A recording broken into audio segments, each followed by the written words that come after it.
Tim gabungan dari Kepolisian Polrestabes Palembang, TNI, Satpol PP Kota Palembang kembali mendatangi gudang BBM ilegal yang telah dibongkar secara mandiri oleh pemiliknya. Kedatangan personel itu untuk memastikan bahwa gudang BBM ilegal tersebut tidak lagi beroperasi serta telah dibongkar sendiri oleh pemiliknya. Diketahui sebelumnya ada 4 gudang BBM ilegal di kawasan Kecamatan Kertapati Palembang yang dibongkar sendiri oleh pemiliknya, yakni gudang milik JH dan di Jalan PT Muara Kelingi, Kelurahan Karya Jaya. Kemudian gudang milik AX yang terletak di Jalan Maijen Yusuf Singadekane, Kelurahan Karya Palembang.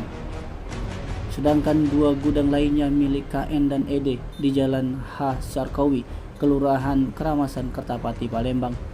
Tidak hanya mendatangi gudang, petugas pun sempat membongkar pagar seng gudang tersebut serta mengamankan material gudang berupa seng dan kayu yang digunakan sebagai pagar kala gudang BBM tersebut beroperasi. Kabak Os Polrestabes Palembang AKBP Sutrisno didampingi Kasareskrim AKBP Haris Dinza mengatakan tindakan yang mereka lakukan dalam upaya penegakan peraturan daerah berawal dari tindak lanjut laporan masyarakat. Sutrisno menerangkan ada 127 personel dari tim gabungan yang terdiri dari aparat kepolisian, Denpom, serta Satpol PP Kota Palembang terjun langsung ke lokasi BBM ilegal.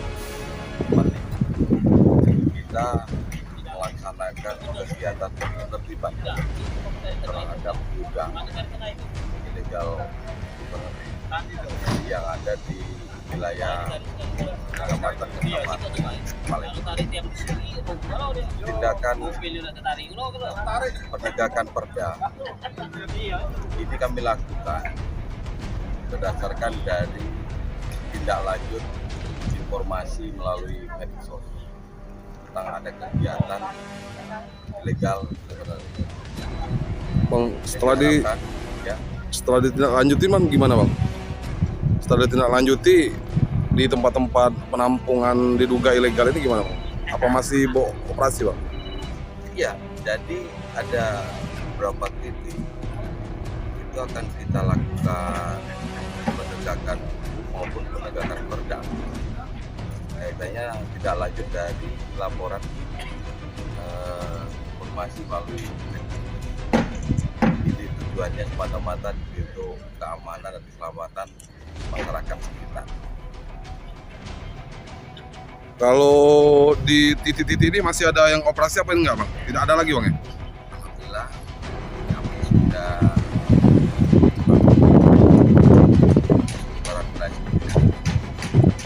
Itu anggota yang diturun bang, berapa banyak bang? jadi 120 personil yang juga direkan dari POM, dari Denpom Palembang, kemudian dari Satpol PP Kota Palembang, UKL dari Polrestabes Palembang, dan bersinergi melaksanakan. Bang, himbauan bang kepada masyarakat yang mungkin masih nakal bang, gimana bang himbauannya bang? Ayo kita jaga keamanan bersama. Yang utama ketika kita berdiri dalam satu titik kegiatan, perhatikan tetangga jangan sampai terdampak akibat adanya kegiatan ilegal. Oke bang. Tim Liputan Sumsel Update TV melaporkan.